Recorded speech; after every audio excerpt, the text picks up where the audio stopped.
Selamat pagi, selamat siang, atau selamat malam, kapanpun kalian mengikuti perkuliahan online kali ini. Nah, kita sekarang masuk ke pertemuan ke-10 ya, setelah kemarin kita libur agak panjang karena Idul Fitri. Nah, kita sekarang masuk ke, pertemuan ke-10.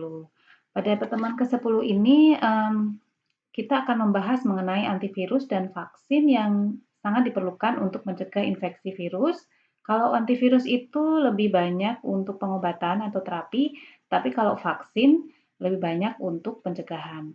Ya, jadi kalau kemarin kita sudah mengetahui cara-cara deteksi virus, nah sekarang kita mulai masuk bagaimana kalau seandainya virus itu mampu menginfeksi kita atau sebelum terjadinya infeksi kita bisa mencegahnya atau mengobati ketika virus itu masuk ke dalam, tubuh kita ya. Untuk pembahasan mengenai antivirus dan vaksin ini kita bagi menjadi 2 bagian untuk, mempermudah kalian membahas atau mempelajarinya ya. Jadi kemampuan akhir yang diharapkan ketika kalian selesai, mengikuti perkuliahan ini adalah kalian dapat menjelaskan nantinya bagaimana antivirus itu bisa melawan infeksi virus, ya. Kemudian kalian juga nanti bisa menjelaskan beberapa strategi pembuatan vaksin untuk mencegah infeksi virus. Tentu saja untuk tujuan yang kedua ini saya rasa kalian tidak terlalu awam atau terlalu asing, karena pada, perkuliahan imunologi beberapa waktu lalu, kita sudah membahas tentang, beberapa strategi pembuatan vaksin ya. Di situ juga kalian belajar tentang kelebihan dan kekurangan beberapa strategi pembuatan vaksin itu sendiri ya. Jadi, untuk pencegahan infeksi virus itu kita lebih banyak membahas tentang kira-kira vaksin-vaksin apa saja yang telah dibuat, kemudian strategi pembuatannya seperti apa gitu ya. Oke, kita untuk perkuliahan kali ini banyak membahas tentang antivirus ya.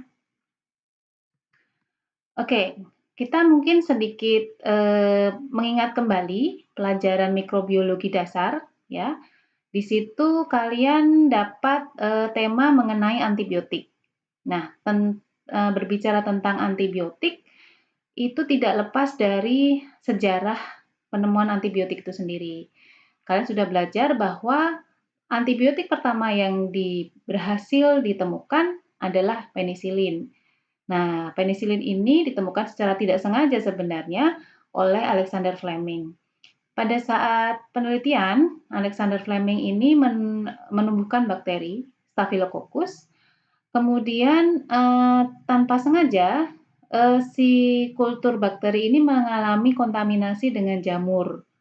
Nah, jamur itu ternyata setelah diidentifikasi adalah Penicillium species.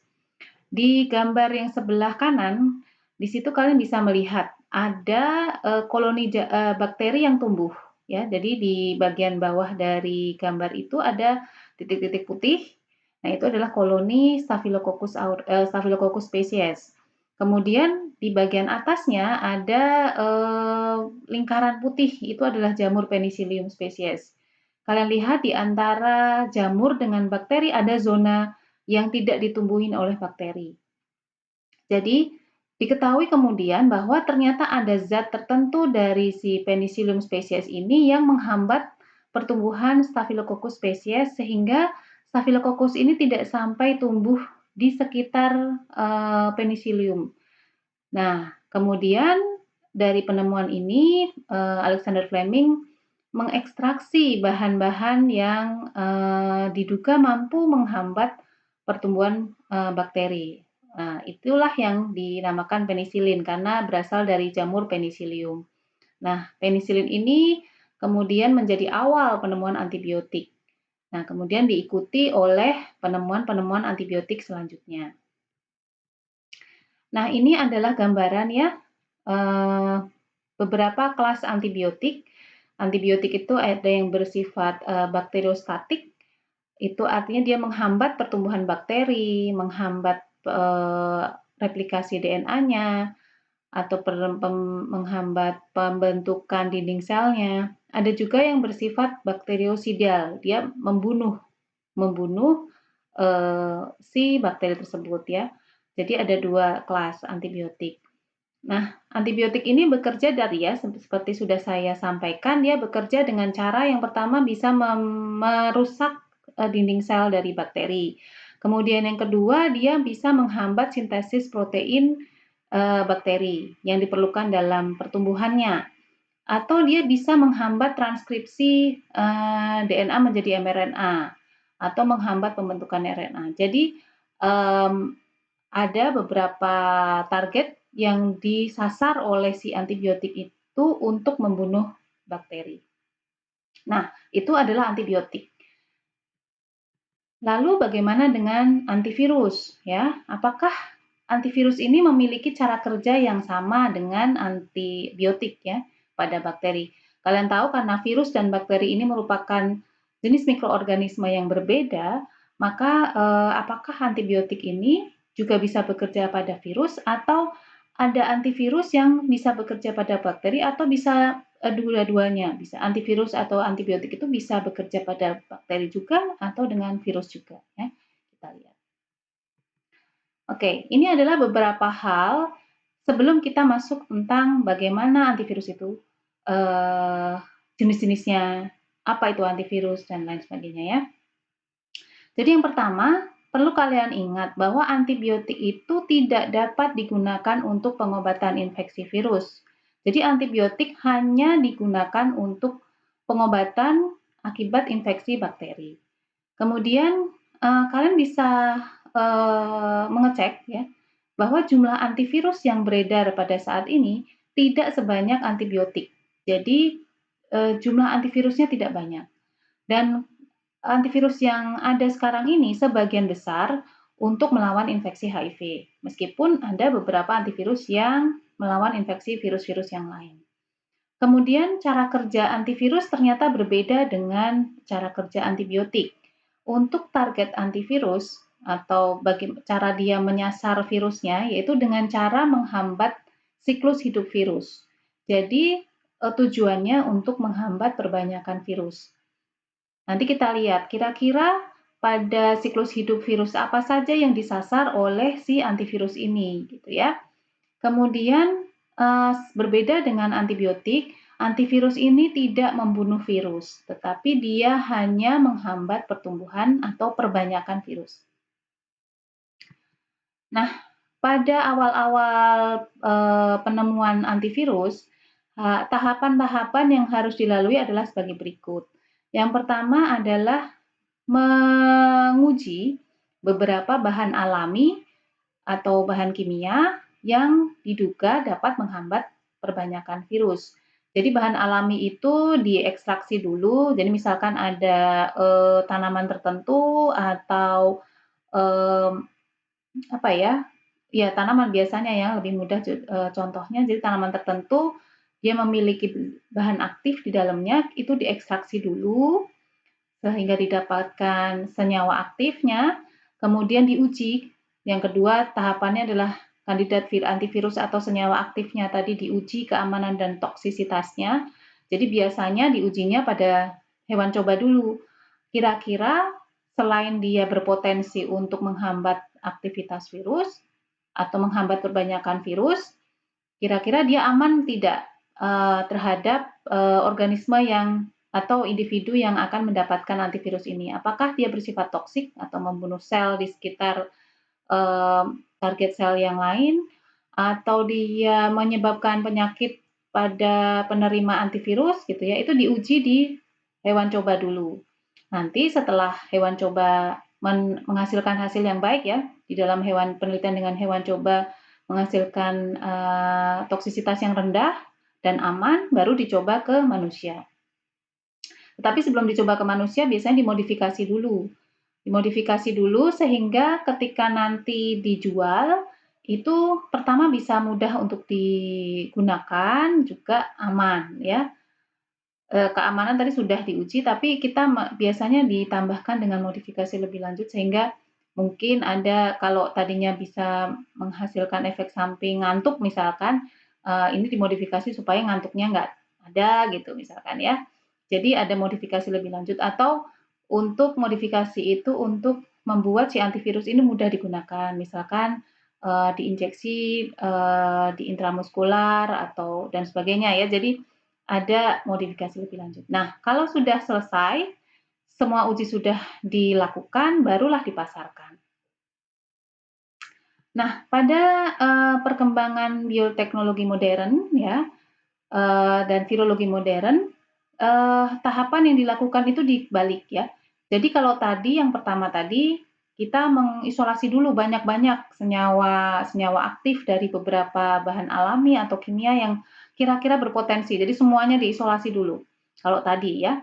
Tetapi kalau dengan perkembangan bioteknologi modern dan virologi modern, justru kita mempelajari virusnya dulu. Jadi gen yang berperan dalam perbanyakan virus itu diambil dulu, kemudian diperbanyak dengan cara cloning dulu. Setelah cloning diekspresikan menjadi protein. Nah, proteinnya ini yang dipelajari lebih lanjut. Kira-kira kalau dicoba dengan senyawa ini bagaimana gitu ya.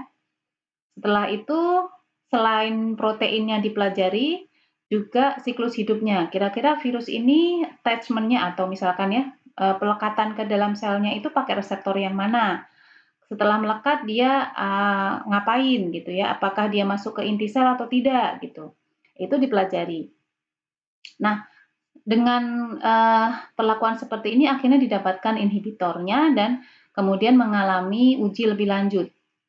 Nah, uji lebih lanjut tadi sama ya, toksisitas dan keamanan itu pasti harus dilakukan, baik kepada hewan coba maupun kepada manusia. Baru setelah itu modifikasi tetap dilakukan ya, karena kan ini berkaitan dengan perdagangan. Jadi kalau antivirusnya nanti dijual harus bisa mudah digunakan oleh si penerima. Setelah itu baru dipasarkan. Nah, ini mungkin kalian bisa melihat lagi pelajaran mengenai siklus hidup virus ya.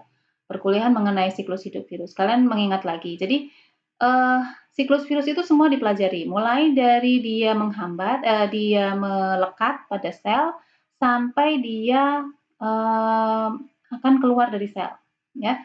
Jadi target-target inilah yang disasar oleh antivirus tadi. Ya, yang pertama pasti bagaimana karena virus itu harus masuk ke dalam sel, dia harus mengenali reseptor sel terlebih dahulu. Nah, itu dinamakan pelekatan atau attachment kalau dalam bahasa Inggris ya. Nah, di sini di gambar ini yang paling kiri itu ada fungsi dari proses siklus hidup virus yang dihambat. Kemudian ada kata-kata load compound or example. Jadi senyawa aktif atau antivirus aktif yang bisa menghambat siklus hidup itu. Kemudian virus apa yang bisa dihambat di situ? Di situ terus ada HIV dan sebagainya. Nah, kita lihat yang pertama ya, untuk attachment atau perlekatan virus ke reseptor sel ya. Di situ terlihat ada senyawa aktifnya itu berupa peptide analog. Analog itu mirip ya. Jadi peptide analog of attachment proteins. Jadi di sini didapatkan senyawa aktif yang mirip dengan protein yang diperlukan untuk attachment. Jadi protein yang mirip dengan reseptor sel itu dia akan melekat dengan virusnya sehingga virus tidak sampai melekat dengan reseptor aslinya.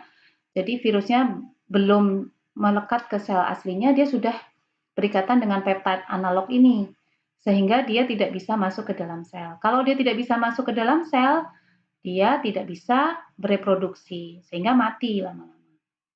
Nah, itu contohnya. Nah, virus yang bisa dihambat dengan antivirus seperti ini contohnya adalah HIV, ya. Kemudian penetrasi kalau tidak bisa menghambat attachment-nya, kita bisa masuk ke bagaimana cara virus meng-uncoating, penetrasi dan uncoating. Jadi virus itu kan dia setelah masuk ke dalam sel dia membuka kapsid dan selubungnya sehingga material genetiknya akan keluar ke sel ya. Nah, pada saat uncoating ini juga bisa dihambat. Nah, ini kita lihat di sini senyawa aktifnya adalah dextransulfat atau heparin ya.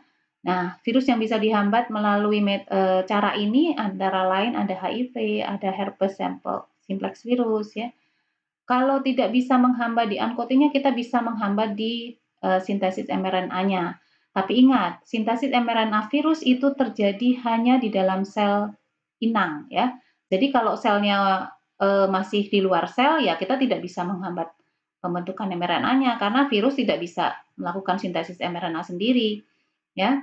Jadi ketika di dalam sel di situ ada sintesis mRNA virus, kita bisa menghambatnya dan seterusnya sampai ke tahapan perakitan virus kita bisa menghambat. Ya, jadi ada perbanyakan DNA RNA-nya juga kita bisa hambat, kemudian sintesis proteinnya bisa kita hambat ya. Dan di situ ada beberapa senyawa-senyawa aktif yang bisa digunakan. Nah, di sini ada proses produksi antivirus. Kalau kalian lihat di bagian paling kiri sampai paling kanan ya. Di situ ada medical need identified. Jadi ada kebutuhan untuk mendapatkan antivirus. Setelah itu ada riset molecular biology, kemudian juga kita mempelajari tentang fungsi struktur target struktur dan fungsinya menggunakan NMR, komputasi, X-ray dan sebagainya. Di situ melakukan riset di dalam mekanisme yang relevan atau mekanisme yang berhubungan dengan perbanyakan virus. Kemudian setelah itu ada riset cell or mechanism based screen, jadi screening senyawa berdasarkan mekanisme atau berdasarkan sel targetnya, atau kita juga bisa melakukan riset di bidang in silico. Jadi screeningnya melalui in silico. Jadi harus ada dua riset ini ya. Kemudian setelah itu didapatkan senyawa yang aktif, senyawa yang berpotensi, sangat berpotensi, kemudian dilakukan riset lagi di bidang kimia, analog sintesis, medical chemistry, kemudian didapatkan senyawa aktif dan sampai dilakukan riset selanjutnya masuk ke kandidat obat atau kandidat antivirus. Di sini dilanjutkan dengan riset menggunakan farmakologi terhadap hewan, toksikologi, metabolisme, farmakokinetics.